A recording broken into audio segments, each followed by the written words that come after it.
उनका काम सिर्फ इतना होता है। हेलो बच्चों, विद्या क्वेश्चन बैंक की स्पेशल क्लासेज में आपका स्वागत है। इन क्लासेज में, इन वीडियो में हम आपके लिए कुछ ऐसे क्वेश्चन सेलेक्ट करके लाए हैं जो कि हर साल एग्जाम में रिपीट होते हैं। इनके आने की संभावना बहुत ज़्यादा होती है।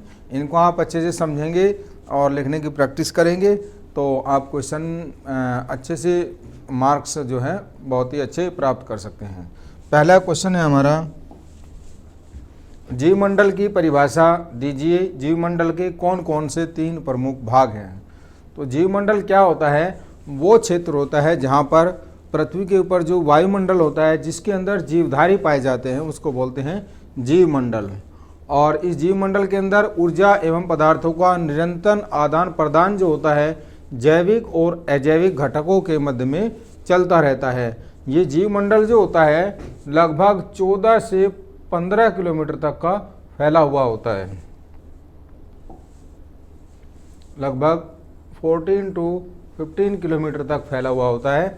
और वायुमंडल में 7 से 8 किलोमीटर ऊपर तक और समुद्र में 6 से 7 किलोमीटर गहराई तक जीवधारी एनिमल्स पाए जाते हैं। और इसके जो मुख्य भाग होते हैं, पहला भाग होता है स्थल मंडल जिसको हम लिथोस्फीयर कहते हैं। ये पृथ्वी का ठोस भाग होता है। इसका जो निर्माण होता है चट्टानों, मिट्टी, रेत आदि से निर्माण होता है। और पौधे जो होते हैं अपने लिए आवश्यक जो भी खनिज लवण प्राप्त करते हैं वो मिट्टी से घुलनशील अवस्था में प्राप्त करते हैं, इसी क्षेत्र से प्राप्त करते हैं। दूसरा मंडल होता है जल मंडल, हाइड्रोस्फीयर। स्थल मंडल के ऊपर तालाब, कुएं, झील, नदी, समुद्र आदि मिलकर जितना भी जलीय क्षेत्र होता है उसको हम जल मंडल कहते हैं। और जलीय जीवधारी अपने लिए आवश्यक खनिज पदार्थ जो होते हैं वो सब जल से प्राप्त करते हैं। जल जीवन के लिए बहुत ही महत्वपूर्ण होता है। जीवद्रव का अधिकांश भाग जो होता है वो जल से मिलकर बना होता है। पौधे जड़ों के द्वारा या शरीर सतह से जल ग्रहण करते हैं। और जंतु जो होते हैं जल को भोजन के साथ ग्रहण करते हैं तथा आवश्यकता अनुसार इसकी पूर्ति जो होती है जल पीकर भी करते हैं। तीसरा मुख्य जो मंडल होता है वो वायुमंडल होता है। हमारी पृथ्वी के चारों तरफ जो होता है एक गैस का आवरण होता है जिसको हम वायुमंडल कहते हैं। और इस वायुमंडल के अंदर बहुत सारी गैसें जो होती हैं संतुलित मात्रा में पाई जाती हैं। ऑक्सीजन जो होती है वो 21% होती है, नाइट्रोजन 78% होती है और इसके अलावा 1% में carbon dioxide, carbon monoxide, nitric oxide, इसके अलावा SO2 बहुत सारी गैसें पाई जाती हैं। तो इन सभी गैसों का पृथ्वी के चारों तरफ जो आवरण होता है उसको हम वायुमंडल कहते हैं। अगला क्वेश्चन है हमारा, पोषी स्तर क्या है, ट्रॉपिक लेवल क्या है? एक आहार श्रृंखला का उदाहरण दीजिए तथा इसमें विभिन्न पोषी स्तर बताइए। पोषी स्तर क्या होता है? किसी भी आहार श्रृंखला के विभिन्न चरणों या स्तरों को पोषी स्तर कहते हैं। आहार श्रृंखला क्या होती है? जैसे घास, हिरन जो होता है वो घास को खाता है और शेर जो होता है वो हिरन को खाता है। यानी कि ये घास जो है वो अपने आप में एक पोषी स्तर है, हिरन जो है वो भी अपने आप में एक पोषी स्तर है और शेर जो है वो भी अपने आप में एक पोषी स्तर है। और इन तीनों के मिलने से एक आहार श्रृंखला का निर्माण होता है। यानी हिरन घास को खाता है और शेर हिरन को खाता है। तो इस श्रृंखला में जो विभिन्न प्रकार के पोषी स्तर दिखाए गए हैं वो कौन कौन से हैं? प्रथम पोषी स्तर क्या है? घास है, जिसको हम उत्पादक कहते हैं। इसको हम प्रथम पोषी स्तर भी कह सकते हैं। द्वितीय पोषी स्तर जो है वो हिरन है, इसको हम प्रथम उपभोक्ता यानी प्राइमरी कंज्यूमर कह सकते हैं, ये शाकाहारी होता है। और तृतीय पोषी स्तर जो होता है वो शेर होता है, इसको हम द्वितीय उपभोक्ता भी कह सकते हैं और ये उच्च मांसाहारी होता है। नेक्स्ट क्वेश्चन है, ओजोन क्या है? यह किसी पारितंत्र को किस प्रकार से प्रभावित करती है? हमारी पृथ्वी के ऊपर वायुमंडल के जहाँ तक का वायुमंडल होता है उस वायुमंडल के ठीक ऊपर जो होती है ओजोन एक गैस होती है जो ऑक्सीजन का एक अपर रूप होता है। इसको हम O3 के द्वारा प्रदर्शित करते हैं और ये ऑक्सीजन के 3 परमाणुओं से मिलकर बना होता है। ऑक्सीजन के 3 अणुओं कि सूर्य के प्रकाश की उपस्थिति में अभिक्रिया जब होती है तब ओजोन का निर्माण होता है। यहाँ पर जो ऑक्सीजन का अणु होता है वो पराबैंगनी किरणों के उपस्थिति में ऑक्सीजन के परमाणुओं के अंदर टूट जाता है और ऑक्सीजन का एक परमाणु और ऑक्सीजन का एक अणु मिलके ओजोन गैस का निर्माण कर देते हैं। पृथ्वी की सतह पर एक आवरण होता है जो पराबैंगनी विकिरणों से हमें बचाती है। ये पराबैंगनी विकिरण जो होती हैं ये बहुत ही खतरनाक होती हैं। अगर ओजोन गैस का आवरण नहीं होता है तो पराबैंगनी किरणें जो होती हैं, अल्ट्रावायलेट रेज जो होती हैं, सूर्य के द्वारा सीधी पृथ्वी पर आती हैं और ये अगर सीधी आ जाती हैं तो बहुत तरीके की जीव जंतुओं के अंदर, पौधों के अंदर बीमारियां पैदा कर देती हैं। इस प्रकार से ओजोन जो होती है ये पारितंत्र को नष्ट होने से बचाती है, यानी कि पृथ्वी के वायुमंडल में एक प्रोटेक्टिव लेयर की तरह काम करती है, यानी संरक्षित परत की तरह काम करती है। नेक्स्ट क्वेश्चन है, निम्नलिखित को उदाहरण सहित समझाइए। अम्ल वर्षा, एसिड रेन और ओजोन की न्यूनता। अम्ल वर्षा क्या होती है? ये जो हमारे वायुमंडल के अंदर बहुत सारी गैसें होती हैं, नाइट्रोजन और सल्फर डाइऑक्साइड और कार्बन डाइऑक्साइड और कार्बन मोनोऑक्साइड। जब कभी क्या होता है, बरसात होती है तो बरसात के साथ जब वायुमंडल के अंदर विभिन्न गैसों की सांद्रता बहुत ज़्यादा हो जाती है, sulphur dioxide, nitric oxide, carbon dioxide, carbon monoxide, तो बारिश के पानी में ये गैसें घुल के अम्ल के रूप में मिट्टी के ऊपर, पृथ्वी के ऊपर आकर पड़ जाती हैं। इसी को हम क्या कहते हैं? अम्ल वर्षा या एसिड रेन कहते हैं। और अम्ल की उपस्थिति के कारण बहुत सारी जो ऐतिहासिक भवन होते हैं, स्मारक होते हैं, मूर्तियाँ होती हैं, उन सब का संक्षारण हो जाता है, क्योंकि अम्ल जब उन बिल्डिंगों के ऊपर, उन इमारतों के ऊपर पड़ता है तो वो उनको नष्ट करना शुरू कर देता है, जिससे उन्हें काफ़ी नुकसान पहुंचता है। अम्लीय वर्षा के कारण जो एसिड होता है वो मिट्टी में जाके मिल जाता है और मिट्टी भी जो होती है हमारी अम्लीय प्रकृति की हो जाती है, उसकी पीएच परिवर्तित हो जाती है, जिससे धीरे धीरे उसकी उर्वरता जो है कम होनी शुरू हो जाती है। इस कारण वन तथा कृषि उत्पादकता पर भी अम्ल वर्षा का प्रतिकूल प्रभाव पड़ता है। ओजोन की न्यूनता, डेफिशिएंसी ऑफ ओजोन।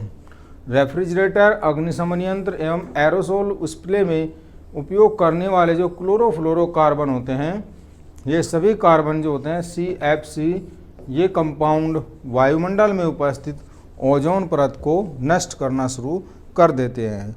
और जैसे ही ओजोन परत नष्ट होना शुरू हो जाती है तो सूर्य की जो अल्ट्रा वायलेट पराबैंगनी किरणें होती हैं वो पृथ्वी पर अधिक मात्रा में सीधे पहुंचती हैं, जो कि पराबैंगनी किरणें जो होती हैं आँखों तथा प्रतिरक्षी तंत्र को नुकसान पहुंचाती हैं। इससे त्वचा का कैंसर भी हो जाता है और ओजोन परत के नष्ट होने के कारण वैश्विक वर्षा, पारिस्थितिक असंतुलन तथा वैश्विक खाद्यान्नों की उपलब्धता पर भी प्रभाव पड़ता है। नेक्स्ट क्वेश्चन है, ग्रीन हाउस प्रभाव पर टिप्पणी लिखिए। ग्रीन हाउस प्रभाव क्या होता है? जो CO2 की, कार्बन डाइऑक्साइड की जो बढ़ती सांद्रता होती है वो ग्रीन हाउस प्रभाव का, ग्रीन हाउस इफेक्ट का मुख्य कारण होती है। जब कभी पृथ्वी के ऊपर कार्बन डाइऑक्साइड की सांद्रता जो होती है सामान्य से ज़्यादा हो जाती है तो पृथ्वी का तापमान एवं ऊर्जा का संतुलन बनाए रखने के लिए ऊष्मा जो होती है पृथ्वी से परावर्तित हो जाती है। परंतु CO2 की अधिक सांद्रता जो होती है पृथ्वी से लौटने वाली ऊष्मा को परावर्तित होने से रोक देती है। यानी कि जो पृथ्वी के ऊपर जब अधिक मात्रा में ऊष्मा होती है, वो अधिक मात्रा में ऊष्मा जो होती है रात के समय सारी पृथ्वी से परावर्तित हो जाती है, जिससे कि पृथ्वी का तापमान जो होता है सामान्य बना रहता है। लेकिन जब कार्बन डाइऑक्साइड की सांद्रता पृथ्वी के ऊपर बहुत ज़्यादा हो जाती है तो ये कार्बन डाइऑक्साइड जो होती है पृथ्वी से लौटने वाली ऊष्मा को परावर्तित नहीं होने देती है, जिसकी वजह से पृथ्वी का तापमान जो है बढ़ने लगता है। इसी प्रभाव को हम ग्रीन हाउस प्रभाव कहते हैं। कुछ ऊष्मा जो होती है पर्यावरण में उपस्थित पानी की भाप से भी रुक जाती है। लगभग 100 वर्ष पहले कार्बन डाइऑक्साइड की जो सांद्रता थी लगभग 110 ppm थी, लेकिन अब ये बढ़कर 350 ppm तक पहुंच गई है। यानी कि कार्बन डाइऑक्साइड की सांद्रता जो है पृथ्वी पर बहुत ज़्यादा हो चुकी है। आज से लगभग 40 साल बाद इसकी सांद्रता जो होगी वो 450 ppm पर पहुंच जाने की संभावना है, जिसकी वजह से पृथ्वी का तापमान जो है बहुत ज़्यादा हो जाएगा। और पृथ्वी के जो ऊष्मायन का प्रभाव है वो ध्रुवों पर सबसे अधिक होगा। ध्रुवों पर तापमान बढ़ने की वजह से बर्फ़ जो है पिघलनी शुरू हो जाएगी और 2050 तक ये माना गया है कि पृथ्वी का तापमान जो है 5 डिग्री सेल्सियस बढ़ सकता है, जिसकी वजह से समुद्र के निकट जो शंघाई, सैन फ्रांसिस्को आदि शहर हैं वो प्रभावित हो जाएंगे। उत्तरी अमेरिका सूखा तथा गर्म प्रदेश बन सकता है। विश्व भर का मौसम बदल जाएगा और भारत में मानसून के समाप्त होने की संभावना हो जाएगी। विश्व भर में अनाज के उत्पादन पर भी इसका प्रभाव पड़ेगा। फल, सब्जी आदि के उत्पादन भी प्रभावित होंगे। मतलब बढ़ते तापमान से पौधों की एवं जीव जंतुओं का जीवन क्रियाएं प्रभावित हो जाएंगी, यानी कि पृथ्वी पर रहना असंभव हो जाएगा और समुद्रों का जल स्तर जो है बर्फ़ के पिघलने से बहुत ज़्यादा हो जाएगा, बढ़ जाएगा, वाटर लेवल बढ़ जाएगा, जिसकी वजह से पृथ्वी पर सुनामी आने की संभावना बढ़ जाएगी, जिससे कि बड़े बड़े शहर जो हैं वहाँ पर जीवन नष्ट हो सकता है। तो ग्रीन हाउस प्रभाव जो है ये बहुत ही खतरनाक है। नेक्स्ट क्वेश्चन, खाद्य श्रृंखला एवं खाद्य जाल से आप क्या समझते हैं? खाद्य श्रृंखला एवं खाद्य जाल में क्या अंतर है? उचित उदाहरणों की सहायता से समझाइए। बच्चों, जैसा कि आप जानते हैं कि किसी भी पारिस्थितिक तंत्र के अंदर बहुत सारे जीव होते हैं जो भोजन के लिए एक दूसरे के ऊपर निर्भर होते हैं और इस किसी पारिस्थितिक तंत्र में एक जीव द्वारा दूसरे जीव को खाने की, उपभोग करने की जो क्रमबद्ध श्रृंखला होती है उसी को हम खाद्य श्रृंखला या आहार श्रृंखला कहते हैं। और इसके अंदर जो खाद्य ऊर्जा का प्रवाह होता है किसी भी पारिस्थितिक तंत्र में वो एक दिशा में होता है। प्राथमिक उत्पादक जो होते हैं वो हरे पौधे होते हैं। प्रथम, द्वितीय व तृतीय श्रेणी के उपभोक्ता एवं अपघटनकर्ता, कवक एवं जीवाणु सभी आपस में मिलकर खाद्य श्रृंखला का निर्माण करते हैं, क्योंकि ये आपस में एक दूसरे का भक्षण करते हैं और भक्षक या भोज के रूप में एक दूसरे से संबंधित रहते हैं। खाद्य श्रृंखला, आहार श्रृंखला के अंदर ऊर्जा व रासायनिक पदार्थ जो होते हैं वो उत्पादक, उपभोक्ता, अपघटनकर्ता व निर्जीव प्रकृति में क्रम से प्रवेश करते रहते हैं। यहाँ पर हम खाद्य श्रृंखला को प्रदर्शित कर सकते हैं, खाद्य श्रृंखला या खाद्य जाल। यहाँ पर देखें जरा, यहाँ सूर्य का प्रकाश है, ये सूर्य का प्रकाश विकिरण ऊर्जा है।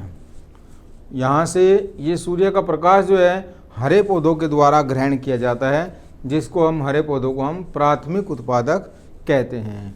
और ये जो प्रथम श्रेणी के उपभोक्ता, शाकाहारी जंतु या परजीवी पौधे होते हैं, ये हरे पौधों को भोजन के रूप में ग्रहण कर लेते हैं। और द्वितीय श्रेणी के जो उपभोक्ता मांसाहारी जंतु होते हैं वो प्रथम श्रेणी के उपभोक्ता को, जंतुओं को भोजन के रूप में ग्रहण करते हैं। तृतीय श्रेणी के जो उपभोक्ता होते हैं वे द्वितीय श्रेणी के उपभोक्ताओं को भोजन के रूप में ग्रहण करते हैं और जो उच्च श्रेणी के उपभोक्ता यानी मांसाहारी जंतु होते हैं वो तृतीय श्रेणी के उपभोक्ताओं को भोजन के रूप में ग्रहण करते हैं। और ये सभी जो पदार्थ होते हैं ये मृत अवशेष के रूप में, इनको जब ये नष्ट हो जाते हैं, यानी कि हरे पौधे जब नष्ट हो जाते हैं, प्रथम श्रेणी के उपभोक्ता भी नष्ट हो जाते हैं, द्वितीय श्रेणी के उपभोक्ता भी नष्ट हो जाते हैं, तृतीय श्रेणी के उपभोक्ता भी नष्ट हो जाते हैं, चतुर्थ श्रेणी के, उच्च श्रेणी के उपभोक्ता भी नष्ट हो जाते हैं, तो इनके मृत अवशेष जो होते हैं उनको जीवाणु व कवक जो होते हैं अपघटित कर देते हैं और रासायनिक पदार्थ और ऊर्जा के रूप में वातावरण में ये मुक्त हो जाते हैं। यानी कि ये जो चक्र जीवन का है ये लगातार चलता रहता है। अब देखते हैं हम किसी भी खाद्य श्रृंखला के कुछ उदाहरण देखते हैं। घास स्थल में जो पारिस्थितिक तंत्र में खाद्य श्रृंखला की जीवधारियों का क्रम होता है, यानी कि घास जो होती है, घास को हिरण खाता है और हिरण को शेर खाता है, तो ये क्या है, घास स्थल की खाद्य श्रृंखला है। दूसरे केस में जो घास होता है वो हमारे उत्पादक होते हैं, प्राथमिक उत्पादक होती हैं, कीड़े मकोड़े घास को खाते हैं। जो चिड़िया होती है, चिड़िया कीड़े मकोड़ों को खाते हैं, बाज चिड़िया को खाता है और गिद्ध जो है वो बाज को खा जाता है। यानी कि घास स्थल के अंदर ये दो खाद्य श्रृंखलाओं को आप उदाहरण के लिए समझा सकते हैं। दूसरा है तालाब के अंदर पारिस्थितिक तंत्र में खाद्य श्रृंखला के जीवधारियों का क्रम। सबसे पहले उत्पादक होते हैं, उत्पादक के बाद प्रथम श्रेणी के उपभोक्ता होते हैं, प्रथम श्रेणी के बाद द्वितीय श्रेणी के उपभोक्ता, द्वितीय श्रेणी के बाद तृतीय श्रेणी के उपभोक्ता और उसके बाद उच्च मांसाहारी होते हैं। तो यहाँ पर सबसे पहले जो हरे पौधे होते हैं, पादप प्लवक जो होते हैं, यानी कि जो जल की सतह के ऊपर हरे पौधे तैरते रहते हैं, उनको हम उत्पादक बोलते हैं। उसके बाद कीड़े मकोड़े जो होते हैं, जंतु प्लवक होते हैं, वो हरे पौधों को खाते हैं। उसके बाद मेंढक जो होता है वो कीड़े पौधों यानी जंतु प्लवक को खाता है। सांप जो होता है मेंढक को खाता है और बाज जो होता है वो सांप को खाता है। इस तरीके से क्रमबद्ध तरीके से एक खाद्य श्रृंखला का निर्माण हो जाता है। इसके बाद दूसरा, शैवाल जो होते हैं ये पादप प्लवक होते हैं, ये भोजन का निर्माण करते हैं। जलीय पिस्सू जो होते हैं जंतु प्लवक होते हैं, जो कि शैवाल को खा जाते हैं। छोटी मछली जो होती है वो जलीय पिस्सू या जंतु प्लवक को खा जाती है, और बड़ी मछली जो होती है वो छोटी मछली को खाती है, और बगुला, बत्तख, सारस जो होता है वो बड़ी मछली को खा जाते हैं। इस प्रकार आहार श्रृंखला के विभिन्न स्तरों पर भोजन का और ऊर्जा का स्थानांतरण होता रहता है, और इन स्तरों को पोषण रीति या पोषक स्तर यानी ट्रॉफिक लेवल कहते हैं। अब हम खाद्य जाल को देखते हैं। खाद्य जाल क्या होता है, फूड वेब क्या होता है। बहुत सारी खाद्य श्रृंखलाएँ जो होती हैं जब आपस में जुड़ती चली जाती हैं, बहुत सारी खाद्य श्रृंखलाओं को आपस में जुड़ने के कारण खाद्य जाल यानी फूड वेब का निर्माण होता है। जैसे कि हम यहाँ पर देख सकते हैं, बहुत तरीके से ये हरे पौधे हैं हरे पौधों को कौन कौन खाता है, ये सारे के सारे जितने जंतु हैं ये सब जो होते हैं हरे पौधों को खाते हैं। और इन हरे पौधों को हम क्या बोलते हैं, उत्पादक बोलते हैं या डिकम्पोजर यानी अपघटक बोलते हैं। यहाँ पर कुछ फ्रूट इंसेक्ट होते हैं, प्लांट्स होते हैं, फ्लावर होते हैं, नट होते हैं, सीड होते हैं। और ये जो प्राथमिक श्रेणी के उपभोक्ता हैं ये सारे के सारे हरे पौधों को खाते हैं, और ये जो द्वितीय श्रेणी के उपभोक्ता हैं ये सब जो होते हैं एक दूसरों को इस तरीके से क्रॉस तरीके से प्राथमिक श्रेणी के उपभोक्ताओं को खाते हैं और जो तीसरे श्रेणी के उपभोक्ता हैं ये सभी जो होते हैं द्वितीय श्रेणी के उपभोक्ताओं को क्रमबद्ध तरीके से खाते हैं। तो यहाँ पर बच्चों हम देख सकते हैं कि पूरा का पूरा जो खाद्य श्रृंखला है, बहुत सारी खाद्य श्रृंखलाएँ आपस में एक दूसरे से जुड़ी हुई हैं, क्रॉस जीव जंतुओं के द्वारा जुड़ी हुई हैं। इस पूरे जाल को हम बोलते हैं खाद्य जाल। तो यहाँ पर हम खाद्य श्रृंखला और खाद्य जाल के अंतर कुछ अंतर का बीच में कुछ अंतर का डिस्कस करेंगे। तो सबसे पहले खाद्य श्रृंखला जो होती है एक सरल प्रकार की संरचना होती है जिसके अंदर ऊर्जा का स्थानांतरण एक जीव से दूसरे जीव के अंदर होता रहता है, जबकि खाद्य जाल में एक जटिल संरचना होती है और विभिन्न पारिस्थितिक तंत्र से जो खाद्य श्रृंखलाएँ होती हैं आपस में मिलकर खाद्य जाल का निर्माण करती हैं। खाद्य श्रृंखला के अंदर ऊर्जा का प्रवाह जो होता है एक ही दिशा में चलता रहता है, जबकि इसके अंदर ऊर्जा का प्रवाह एक दिशा में होते हुए कई पथों से होकर गुजरता है। खाद्य श्रृंखला में सामान्यतः जीवों की संख्या कम होती है, जबकि खाद्य जाल के अंदर जीवों की संख्या जो होती है बहुत ज़्यादा होती है। इसके अंदर उत्पादक, उपभोक्ता एवं अपघटनकर्ता के बीच में संबंध जो होता है एक सीधी कड़ी के रूप में होता है, जबकि खाद्य जाल के अंदर उत्पादक, उपभोक्ता एवं अपघटनकर्ता के बीच संबंध जो होता है वो एक जाल के रूप में होता है। उदाहरण के तौर पर हम देख सकते हैं हरे पौधे जो होते हैं, हरे पौधों को टिड्डा खाता है, टिड्डे को मेंढक खाता है, मेंढक को सर्प और सर्प को बाज खाता है। तो इस तरीके से एक एक करके जो भोजन का प्रवाह है वो एक ही दिशा में चल रहा है, जबकि यहाँ पर हरे पौधों को टिड्डा खाता है, टिड्डे को मेंढक खाता है, हरे पौधों को चूहा भी खा सकता है और मेंढक को सर्प खाता है, हरे पौधों को खरगोश भी खाते हैं और खरगोश को बिल्ली खाती है। बिल्ली यहाँ पर चूहे को और खरगोश को दोनों को खा सकती है, और सर्प जो होता है वो चूहे को भी खा सकता है और सर्प को बाज खा सकता है। यानी कि बहुत सारी खाद्य श्रृंखलाएँ जो हैं आपस में एक दूसरे से जुड़ती चली गई हैं, और इसी जुड़ने के कारण जो जटिल संरचना का निर्माण होता है उसको हम खाद्य जाल बोलते हैं। नेक्स्ट क्वेश्चन है बच्चों, जैव निम्नीकरण एवं अजैव निम्नीकरण से आप क्या समझते हैं, इससे पर्यावरण पर पड़ने वाले प्रभाव का वर्णन कीजिए। तो पहले हम देखते हैं कि जैव निम्नीकरण क्या होता है। कुछ पदार्थ वायुमंडल के अंदर ऐसे होते हैं जो कुछ समय पश्चात स्वतः ही ऊष्मा या सूक्ष्म जीवों की क्रियाओं के द्वारा नष्ट या अपघटित हो जाते हैं। इन पदार्थों को हम जैव निम्नीकरण अपशिष्ट पदार्थ कहते हैं। और जैव निम्नीकरण जो अपशिष्ट होता है ये उपचारक संयंत्र में प्राकृतिक प्रक्रियाओं द्वारा निम्नीकृत या अपघटित कर दिया जाता है। यानी कि प्रकृति के अंदर जो पदार्थ होते हैं जो कि बैक्टीरिया के द्वारा या अपघटककर्ताओं के द्वारा नष्ट होते हैं, उसको हम क्या बोलते हैं? जैव निम्नीकरण बोलते हैं। ये पुनः स्रोत में भी परिवर्तित हो सकते हैं, यानी कि जिस स्रोत से ये बने थे पुनः उसी स्रोत के अंदर परिवर्तित हो सकते हैं। जैसे कार्बनिक कचरा होता है, जूट होता है, फल तथा सब्जियों के छिलके हैं, मृत देह, मल आदि जो होते हैं, ये प्रकृति के अंदर कुछ टाइम बाद अपने आप ही नष्ट हो जाते हैं। कार्बनिक अपशिष्टों या जैव निम्नीकरण पदार्थों के अपघटन से खाद्य एवं जैव का उत्पादन किया जाता है, जो क्रमशः खेतों में उर्वरक के रूप में भोजन पकाने में प्रयुक्त होते हैं। अब देखते हैं अजैव निम्नीकरण क्या होता है। अजैव निम्नीकरण जैव निम्नीकरण का ठीक उल्टा होता है। इसके अंदर क्या होता है? अपशिष्ट जो होते हैं सूक्ष्म जीवों, विकिरण, ऑक्सीकरण या रासायनिक अपघटन की प्राकृतिक क्रियाओं द्वारा विघटित होकर उपयोगी पदार्थ के रूप में परिवर्तित नहीं होते हैं, यानी कि प्रकृति के अंदर ऐसे के ऐसे ही पड़े रहते हैं। जैव निम्नीकरण में से पदार्थ जो होता है कुछ समय पश्चात होता ही नष्ट हो जाता है, लेकिन अजैव निम्नीकरण के अंदर जो पदार्थ होता है वो कुछ समय पश्चात प्रकृति के अंदर नष्ट नहीं होता है।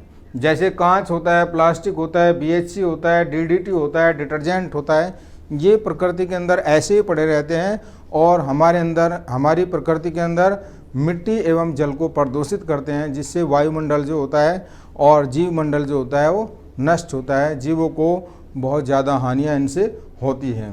इन्हें संरक्षित या दृढ़ अजैव निम्नीकृत प्रदूषक के नाम से भी हम जानते हैं। ये पर्यावरण के लिए बहुत ही विषाक्त एवं हानिकारक होते हैं और अधिक मात्रा में अगर एकत्रित हो जाते हैं, इकट्ठे हो जाते हैं, तो पारितंत्र एवं जीवों के लिए प्राण घातक भी हो सकते हैं, यानी जीवों को मार भी सकते हैं। इनकी उपस्थिति ज़्यादा मात्रा में हो जाए तो जीव का जीवन जो है वो नष्ट हो सकता है। ये पर्यावरण के प्रदूषण के लिए बहुत ही मुख्य कारक होते हैं और पर्यावरण के लिए हानिकारक होते हैं। जैसे रेडियोधर्मी अपशिष्ट होते हैं, कीटनाशी होते हैं, भारी धातुएं होती हैं, आर्सेनिक, पारा, लेड, ये सभी जो होते हैं जीवों के अंदर और पौधों के अंदर कैंसर जैसी बीमारियां भी उत्पन्न कर देते हैं।